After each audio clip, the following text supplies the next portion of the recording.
Hello, meine Liebe. Hello, friend. Today we are going to make scones. And for this recipe, we are going to use 180 grams of flour. So 180 grams of flour. Next, we have 30 grams of sugar. Put it into the bowl and let's see if I made the correct weight. 30 grams of sugar or more if you're not sweet enough. And baking soda. 5 grams of baking soda. Let's see. We see what's gonna happen. But if you want to do the recipe correct, 180 grams of flour, 5 grams of baking soda, 30 grams of sugar, and I also put 5 grams of salt. This is all the dry ingredients. We are gonna mix them very quick so they are mixed before the wet stuff. And for mixing the wet stuff, we're taking 5 seconds, 0 heat, at speed.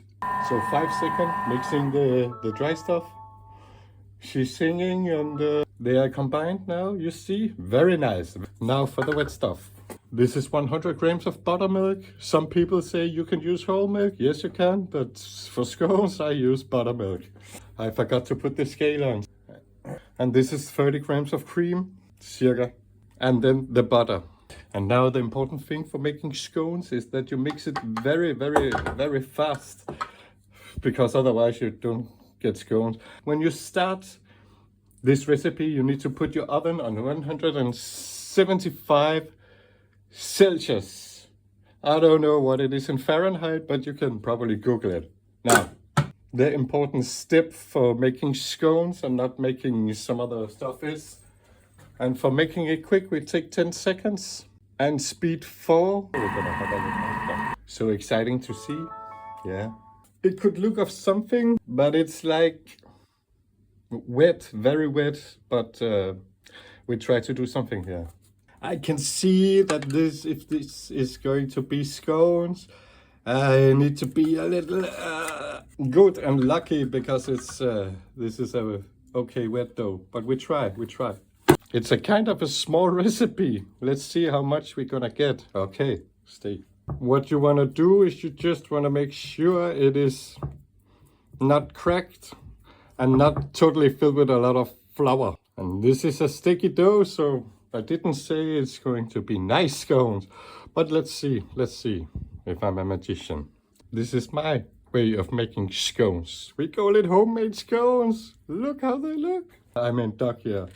No swearing here in this kitchen. No. So I don't say that I'm not gonna make a comeback video to show that I actually can make scones, which is looking nice, but it's also very, very fun to experiment with the YouTube, because one thing is for sure, you can cook very proper when there's no camera on, but when you need to set up the whole operation and have been in charge of everything, sometimes it's not happened as it should be. We will try and see what this dirty scones will be like.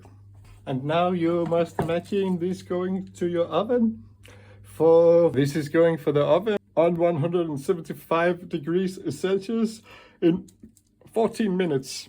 And while the scones is in the oven, we are gonna look on pineapple. Very easy in a Thermomix. In other cooking videos, people will say now you need to peel the pineapple, but I just did it, and I believe that that you are so clever, so I don't need to tell you that I just peeled the pineapple. If you want, you can just put it in whole, but I don't think the result will gonna be a guest hit. And for me, this is a good pineapple. It's very ripe, almost too ripe. It's good. Then you don't need to add a lot of sugar, but if you want, feel free to add the sugar. So you're peeling the pineapple and removing the hard middle. It's like wood.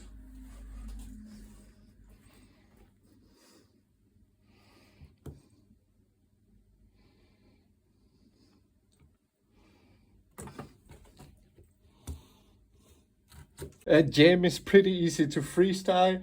You want it sweeter, you add more sugar. You want it like a fine puree, you blitz it like crazy. Yeah, we need to put some acidity in it. And that's where lemon comes in. But you can also make a a bit more delicious jam if you're using some of the zest. And this is a clean organic lemon, for your info.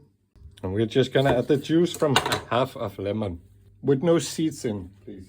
For this amount of pineapple, this is the amount of sugar I want to add. Feel free to do something else. 2 grams of sugar.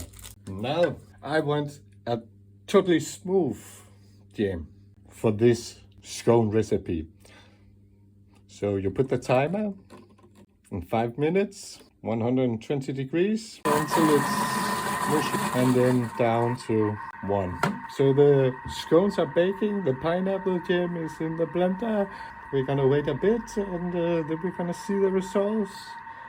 I'm just gonna whisk some cream for whipped cream. So we are having scones with pineapple jam and whipped cream, and of course butter. Yeah, so I will prepare that. And the explanation now is now I cut the butter. You can never get enough butter, but I think this will be just fine for the amount of scones. Yeah. Remember to use totally fresh cream and start to whisk. Whisk easy, otherwise you will have too much cream all over the place. As we can see, 5 minutes is not enough, so we're giving it 5 minutes more. It can seem a bit stupid to whisk cream in the hand when you have this machine, but the machine is busy. And I have actually tried to make cream in the Thermomix, and I'm not clever enough to do that. Now we have the consistency. You can see that, meine Lieber, meine gutes Freunde, my friends, German, American, the whole world, you can be my friend. So, starting to be something. And I just checked the scones, it just needs like 2 minutes more. Now the 2 minutes is up, but I'm giving it 2 minutes more. Now we can have a look. This is something. I'm gonna blitz it at speed 10 for 20 seconds. Then it looks like this. If you think it's too thin, you can give it a bit of cornstarch and boil it for 2 minutes again. The little brown spot is not me being disgusting. It's a part of the pineapple, but I will still try to see if I can take it up. Yeah. But of course, in a yellow pineapple jam, no brown spot is super pretty. And now the scones also is ready. They look really, really homemade, like here. And we can put like this. So now we got this. It's looking very, very good. Scones with pineapple jam, whipped cream and butter. Now we try to see if we can make a plating looking Instagram worthy. It could be more sharp, but yeah, it is something. Enjoy. Yeah, I will put the recipe in the description. Yeah, if you enjoyed, like and subscribe. If you don't, have a nice day.